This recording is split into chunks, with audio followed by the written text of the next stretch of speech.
ইনায়েতুল্লাহ আব্বাসী নাম ধরে এই জন্য বললাম, এই শায়েখ সম্পর্কে সকলের সতর্ক হওয়া উচিত। ইনি যত বড় মুহাদ্দিস সেজে থাকুক না কেন, এই ব্যক্তি কোনো দিন ভালো আলেম হতে পারে না যেই ব্যক্তি মানুষকে কথায় কথায় কাফের ফতোয়া দেয়। কোরআনের আয়াত আমি দলিল সহকারে বলছি, সূরা বাকারার মধ্যে পাবেন, সূরা আল ইমরানের মধ্যে পাবেন। আল্লাহ বলেন, কুল ইন কানাত লাকুমুদ দারুল আখিরাতু ইনদাল্লাহি খালিসাতাম মিন দুনিন নাস ফাতামান্নাবুল মাউতা ইন কুনতুম সাদিকিন। তোমরা যদি সত্যবাদী হয়ে থাকো তাহলে তোমাদের কার অবস্থান কেমন দুনিয়াতে এইটা বিচার করতে চেও না। আমি আল্লাহর কাছে আসার পরে বুঝতে পারবে তোমরা কে ভালো আর কে খারাপ। তুমি দুনিয়ায় থেকে একজনকে কাফের ফতোয়া দিয়ে দিলা নাকি? এতই সোজা হচ্ছে। ওই ব্যক্তি তার অন্যায়ের জন্য আল্লাহর কাছে যদি ক্ষমা চেয়ে তাওবা করে আল্লাহর কাছে যদি সে ফিরে যায়, ওই ব্যক্তি জান্নাতে হয়ে যেতে পারে, আর তাকে কাফের ফতোয়া দেওয়ার কারণে তুমি জাহান্নামের কীট হয়ে যেতে পারো। ঠিক কিনা বলেন? এই জন্য আমরা হুট করে একজনকে কাফের বলবো না।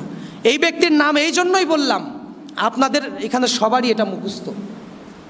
অসংখ্য মানুষকে তিনি কাফের ফতোয়া দিয়েছে, একজন দুইজন নয়, শত শত আলেমকে তিনি কাফের ফতোয়া দিয়েছে। আল্লাহর কোরআনের আয়াতের বিপরীতে যাচ্ছে তার কথা। আমার আল্লাহর কোরআনের বিপরীতে যেই কথা বলুক, সেটা আমাদের সমাজের বড় হুজুর হোক আর ছোট হুজুর হোক, আমরা কেউ সেটা মানতে রাজি নয়। ঠিক কিনা বলেন? কোরআনের বিপক্ষে কোনো কথা গেলে মানবেন? আমি বললে মানবেন? আপনাদের বড় মসজিদের খতিব বললে মানবেন? কাবা শরীফের ইমাম বললে মানবেন নাকি? কোরআনের বিপক্ষে যেই বলুক আমরা সেই কথা মানব না। আপনার কোরআনের আয়াত পড়ুন, সূরা আল ইমরানে আল্লাহ তাআলা এই ধরনের কথা বলেছেন, হুম দারাজাতুন ইনদাল্লাহ।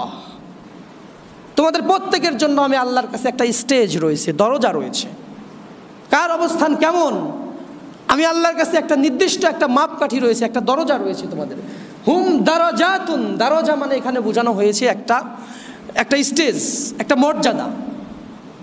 আল্লাহর কাছে নির্দিষ্ট একটা মর্যাদা আছে, আপনার আছে, আমার আছে। কে জানে, আমার চাইতে আপনার মর্যাদা আল্লাহর কাছে ভালোও হতে পারে। আমি কেন হুজুর সেজে বসে আছি বলে আপনাকে তুচ্ছ মনে করব? এটা মনে করার অধিকার আমার নাই। আল্লাহ তাআলা কোরআনে বলেছে ডাইরেক্ট, আমি হাদিস বলি নাই, দুইটাই কোরআনের আয়াত বলেছি। ইনায়েতুল্লাহ আব্বাসী সাহেব কথায় কথায় কাফের বলছে মানুষকে। আল্লাহ তাআলা তাকে মাফ করুক, আমরা কই আমিন। আল্লাহ বিল্লাহ আশহাদু আল্লাহ।